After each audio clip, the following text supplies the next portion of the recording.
बड़ा ही सकारात्मक चुनाव की तारीखों से संदेश गया, खासतौर से जम्मू कश्मीर को लेकर यशवंत जी, कि कहां लोकसभा चुनाव में 5 फेजेस और इस बार विधानसभा चुनाव 3 फेजेस में ही, क्योंकि कंसर्न सुरक्षा को लेकर बहुत ज्यादा था और बावजूद इसके पूरी उम्मीद के साथ चुनाव आयोग की तरफ से साफ कर दिया गया है 3 चरणों में वोटिंग होगी जम्मू कश्मीर में। बिल्कुल रोमाना, और बहुत खुशी की बात है, क्योंकि बात यह है कि 370 वाले कदम के बाद में ये पहला चुनाव होने जा रहा है। और लोकसभा चुनाव जो हुए उसमें जिस तरीके का टर्नआउट अच्छा दिखा, खासतौर पर वैली में बहुत जबरदस्त टर्नआउट दिखा, उससे मुझे लगता है कि चुनाव आयोग की हिम्मत और बढ़ी है। उन्होंने कहा कि शायद अब हम इसको और कम फेजेस में ज्यादा बेहतर ढंग से अब चुनाव हम करा सकते हैं। तो स्वाभाविक सी बात है रोमाना कि सुरक्षा को नजर में रखते हुए 3 फेजेस का वहां पर किया गया है, जो इंतजाम उनको करने हैं। लेकिन इस बार नए कलेवर में होंगे जम्मू कश्मीर के चुनाव को, कि डिलिमिटेशन हुआ है। हम सभी जानते हैं 114 सीटें हैं, और बाय द वे चुनाव 90 पे ही हो पाएंगे, क्योंकि बहुत सारे लोग मुझसे पूछते रहते हैं कि ये सीटें ज्यादा हैं लेकिन चुनाव कम पे क्यों हो रहा है। उसका कारण ये है कि 24 सीटें जो पाक अधिकृत कश्मीर में है रोमाना जी, वो उस दिन चुनाव होंगे जिस दिन वो भारत का हिस्सा वापस बनाया जाएगा, जिसको लेकर के संसद ने ऑलरेडी प्रस्ताव पारित कर रखा है। बिल्कुल सर, मैं बाकी मेहमानों का रुख करूं उससे पहले मुझे लगता है आप प्लीज एक क्लैरिटी और दीजिए। ये परिसीमन के बाद जिस तरीके से अब पहला विधानसभा चुनाव इस बार होने जा रहा है, और खासतौर से जम्मू रीजन और कश्मीर रीजन को लेकर जिस तरीके की सियासी गोलबंदी रही है, उसके लिहाज से कितना महत्वपूर्ण हो जाता है?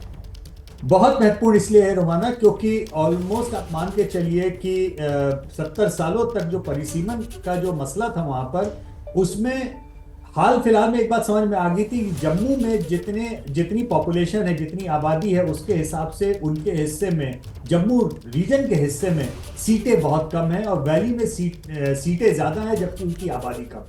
तो पहली बात तो ये समझिए कि परिसीमन जिसका कि मुख्य काम होता है, एक वोट एक व्यक्ति का जो है उसको बराबरी का वजन मिलना, यानी सबके वोटों को बराबर वजन मिले, उसके चलते इस बार नए परिसीमन में जम्मू की सीटें भी बढ़ी हैं। और अब वैसी एक लॉपसाइडेड अरेंजमेंट नहीं है कि वैली की सीटें ज्यादा हैं और जम्मू की सीटें कम। बिल्कुल एक संतुलन यहां पर बनता हुआ इस परिसीमन के बाद नजर आ रहा है। और जल्दी से ग्राउंड पर लेकर चलते हैं, आसिफ कुरैशी हमारे सहयोगी इस समय हमारे साथ मौजूद हैं।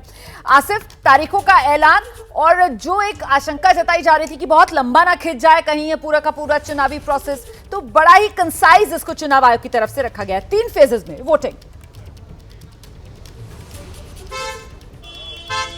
बिल्कुल रोमाना, देखिए जैसा सुरक्षा एजेंसियों की तरफ से पहले ही कहा गया था कि वो बिल्कुल तैयार हैं यहाँ पे चुनाव कराने के लिए, और ठीक वही इन चुनावों के 3 फेज में सामने आ रहा है। क्योंकि पहले चरण में जो चुनाव होना है वो दक्षिण कश्मीर और जम्मू के पीर पंजाल वाले इलाकों में है, जबकि दूसरे फेज में जो मध्य कश्मीर और जम्मू के कुछ इलाकों का है, और जो अंतिम फेज है उसमें उत्तरी कश्मीर और जम्मू के उन इलाकों में जो मैदानी इलाके हैं वहां पे वोटिंग होनी है। यानी सुरक्षा के एतबार से ये सारा ही जो पैटर्न बनाया गया है कि किस तरीके से सुरक्षा बलों की तैनाती होगी।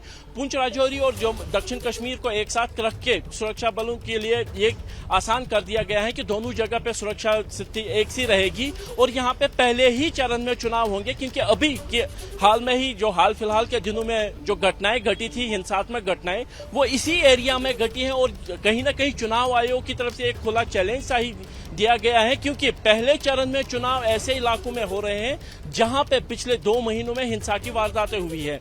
यानी जो सुरक्षा के बाबत जो सवाल उठ रहे थे कि सुरक्षा कारणों की वजह से चुनावों पर असर पड़ सकता है, उसको नेगेट पहले ही चरण में किया गया है। और जबकि दूसरे चरण में जो मध्य कश्मीर है उसमें चुनाव होने हैं, और अंतिम चरण में उत्तरी कश्मीर में।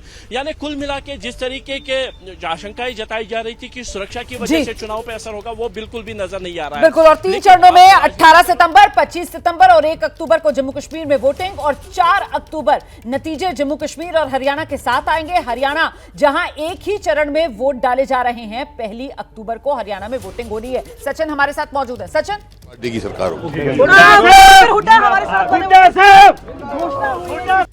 भूपेंद्र सिंह हुड्डा को आप देख रहे थे, कांग्रेस के कद्दावर नेता हैं, आजकल पैदल यात्रा पर निकले हुए हैं और लगातार पदयात्रा के जरिए कांग्रेस के साथ हरियाणा के लोगों को जोड़ रहे हैं।